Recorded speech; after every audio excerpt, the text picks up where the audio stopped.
Yo, what's up guys, it's Swan. So today we're doing a 2-month review on the Galaxy S22 Ultra.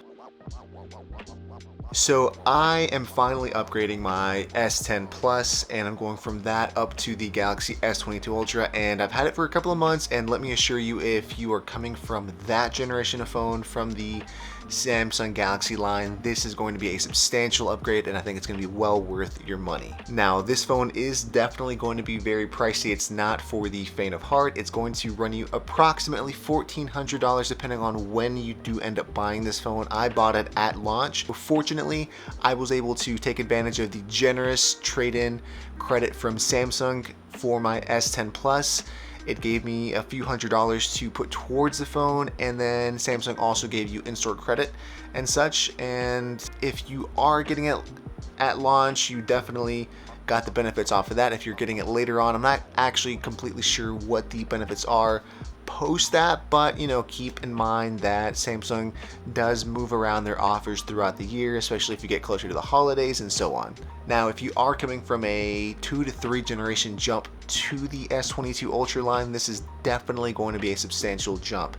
I'm coming from the S10 Plus, so that had a 3-camera bump on the phone. This one has a 4-camera bump and a laser autofocus sensor on the back as well.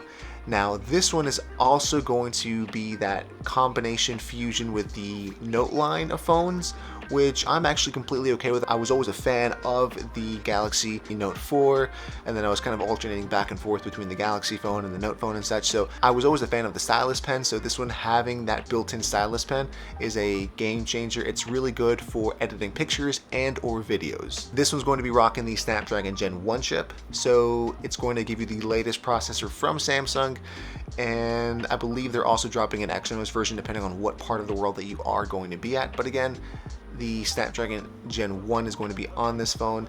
That's going to be a nice bump. It comes with 12 gigs of RAM. Unfortunately for this one, coming from my S10 Plus, it does not come with expandable storage like it used to. I wish they would bring that back. I'm not sure why they cut that out, probably to charge you a bit more for additional storage.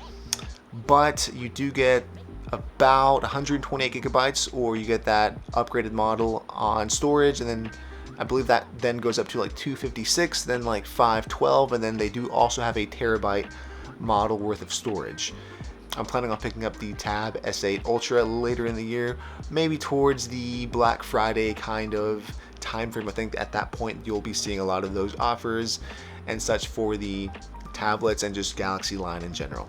You're getting a bump in terms of performance all across the board. So again, for me, coming from 2 to 3 generations behind and finally catching up to the latest flagship, I'm getting a bump going from Wi-Fi 5 on my S10 Plus to Wi-Fi 6E on the S22 Ultra. I'm also going to be getting the latest Bluetooth versions on this. I'm getting the additional storage, the upgrade in processor. You're getting additional camera tech and such. It does not have that mechanical variable shutter for aperture. The S22 Ultra is going to be phenomenal in regards to photo and video. That is no surprise. Samsung is always leading in terms of photo and video tech and algorithms. One of the biggest jumps for me coming from the S10 Plus to this new flagship is going to be the night photography.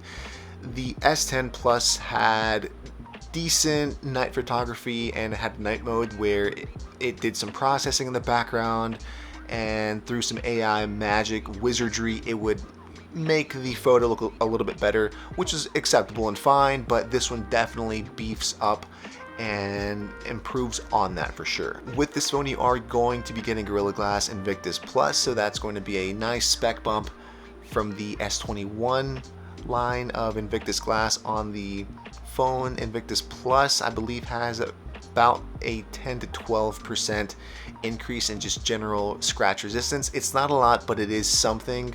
So as long as they keep moving the goalpost and keep pushing that boundary, I think this is definitely a good thing. Some people might not like the design of the individual camera lenses on the back as opposed to the big camera bump that encompass all of the lenses. I kind of like the new style. I think it looks pretty good, but again, that might differ from a lot of the opinions out there. But again, that is something to take into consideration. Overall, the phone has been a phenomenal phone. I'm definitely happy that I upgraded from my S 10 Plus to this new flagship. Samsung, as far as I'm concerned, knocked this out of the park with an A+. Didn't realize that it had been a while since I had last uploaded, so did not forget about you guys. Simply just got busy. You know how life is, you get busy when you get old. So I'm getting old and got busy. But I have a ton of more products coming and reviews, so stay tuned for those.